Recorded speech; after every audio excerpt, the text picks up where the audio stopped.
တင်းနေနဲ့ညနေ6နာရီထိုးရတဲ့ပြင်းထန်တဲ့6လက်မှုတွေစတင်လာပြီးကြောက်စရာကောင်းတဲ့ပုံရိပ်တွေကိုမြင်တွေ့နေရမယ့်နေရာတစ်ခုမှာအလုံးလုံးကမ်းမှဆိုရင်အဆင်ပြေပါမလားအားလုံးပဲမင်္ဂလာပါကေဝတာတိတ်မကနေပြန်လည်ကြိုဆိုလိုက်ပါတယ်ကျွန်တော်စာမကြီးပါကျွန်တော်ဒီဗီဒီယိုမှာတော့ကျွန်တော် YouTube comment တစ်ခုကဒီ 6pm ကြောင်းပြောပြဆိုပြီးတော့လာမှတ်ထားတွေ့လို့ကျွန်တော်ဒီဗီဒီယိုကိုလွှတ်လိုက်ခြင်းဖြစ်ပါတယ်ဒီဗီဒီယိုထဲမှာတော့ဒီ 6pm လို့ခေါ်တဲ့ horror game နဲ့ပတ်သက်ပြီးကျွန်တော်ဒီတော့ကိုပြောပြသွားမယ်ဗီဒီယိုလေးမစခင်မှာတော့ထုတ်ဆက်တိုင်းပဲကျွန်တော်ကေဝတာတိတ်မ YouTube channel လေးကို subscribe လုပ်တဲ့ဆိုရင် subscribe လုပ်ပေးခဲ့ပါဒီနေ့ notification ခေါင်းလေးကိုလည်းနှိပ်ပေးခဲ့ပါပြီးတော့ထုတ်ဆက်တိုင်းပဲတင်နေတဲ့ဒီဗီဒီယိုလေးကို YouTube ကြည့်နေဆိုရှင်တော့ VPN လေးခံပြီးတော့ကြည့်ပေးခြင်းပြင်ကူညီပေးကြဖို့လည်းလောက်ဆိုချင်ပါတယ်စလိုက်အောင်ပါ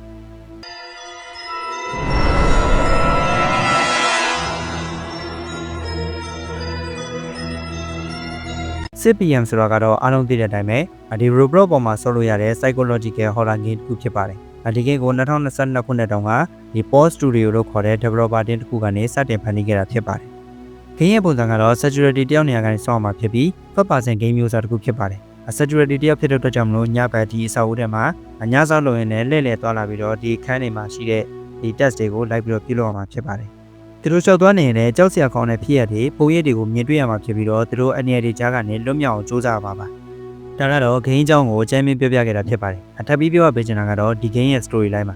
။ဒီ game ရဲ့ story line နဲ့ပတ်သက်ပြီးမတူကွဲပြားတဲ့ fan version တွေအများကြီးရှိပါတယ်။ဒီလိုမျိုးကွဲပြားမှုတွေကြားထဲမှာအများဆုံးတူညီတဲ့ချက်ကတော့ game လို့ခေါ်တဲ့ပြည့်သိစိတ်ပါ။ဒါဘယ်လိုမျိုးလဲဆိုရင်ကျွန်တော်ရှေ့ကပြောခဲ့သလိုပဲဒီ game က psychological horror game မျိုးစားတစ်ခုဖြစ်တဲ့အတွက်ကြောင့်မလို့ဒီ game မှာပါဝင်တဲ့ဒီမကောင်းဆိုးဝါးတဲ့ပြီးတော့ဒီ monster တွေကဒီ game ရဲ့အဓိကဇက်ကောင်ဖြစ်တဲ့ security ရဲ့ဒီ game လို့ခေါ်တဲ့ပြည့်သိစိတ်ကြောင့်ဖြစ်ပေါ်လာတဲ့ဆိုတဲ့ story line မှာပြောချင်တာကတော့ဒီຢာတွေကဒီအဆောက်အဦပေါ်မှာတကယ်6လက်နေတာမျိုးမဟုတ်ပဲနဲ့ဒီ security ရဲ့စိတ်ထဲမှာပဲဖြစ်ပေါ်နေတဲ့ຢာတွေဖြစ်တယ်ဆိုပြီးတော့ဆိုလိုတာဖြစ်ပါတယ်ဒီလိုမျိုးဖြစ်ရတဲ့နောက်ွယ်ကအကြောင်းလည်းရှိပါတယ်ဒါပေမဲ့ fan story တွေကြတော့နည်းငယ်ကွဲပြားပါတယ်ဒီထဲမှာတစ်ခုကိုပြောပြချင်ပါတယ်Louis လို့ခေါ်တဲ့ security ဝန်ထမ်းတစ်ယောက်ကတနေ့မှာတော့အလုပ်ဆင်းချိန်အိမ်ကိုပြန်လာခဲ့ပါတယ်သူတို့နဲ့အိမ်ပြန်မရောက်ခင်လမ်းမှာမမျှော်လင့်ထားတဲ့ဖြစ်ပျက်တစ်ခုကိုကြုံတွေ့လိုက်ရပါတယ်အဲ့ဒါကတော့ကလေးတစ်ယောက်ကိုကားတိုက်သွားတာပါဒီဖြစ်ပျက်က Louis ရဲ့မျက်စိရှည်မလန့်မကန်အနီးနားလေးမှာလည်းဖြစ်သွားတာဖြစ်ပါတယ်တကယ်တော့ဒီဖြစ်ပျက်မှာ Louis ကကားတိုက်ခံတဲ့ကလေးငယ်ကိုကယ်ဖို့ခွင့်ရခဲ့ပေမဲ့ကယ်ဖို့မဆုံးဖြတ်လိုက်မိတာဖြစ်ပါတယ်ဒီဖြစ်ပျက်ကပဲကိုပြည့်ကြီးတစ်ခုလိုခံစားသွားပြီးတော့ gay လို့ခေါ်တဲ့ပြည့်သိစိတ်ကိုဖြစ်ပေါ်စေတာဖြစ်ပါတယ်ဒီစိတ်ကပဲသူ့ကိုတစ်ချိန်လုံး6လက်နေခဲ့တာပါ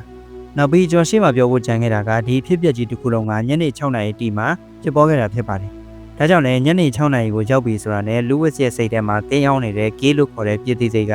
ကြောက်စရာကောင်းတဲ့ပုံရိပ်တွေကိုဖန်တီးပြီးတော့အမြဲလို6လက်နေခဲ့တာဖြစ်ပါတယ်ဒါကတော့ fan story တော်များများမှာဖော်ပြကြတဲ့ 6pm horror game ရဲ့ story line ပါတချို့ story မှာဆိုလို့ရှိရင်တော့ဒီ 6pm horror game ရဲ့အဓိက character ဖြစ်တဲ့ security Louis ကဒီကလေးငယ်ရဲ့တိတ်ဆုံးမှုကိုမျက်ကွယ်ပြုလိုက်တာမျိုးမဟုတ်ပဲနဲ့သူကိုယ်တိုင်ပဲမတော်ဆတတ်မိလိုက်တာဖြစ်တယ်ဆိုပြီးတော့မှပဲဖော်ပြကြတာရှိပါတယ်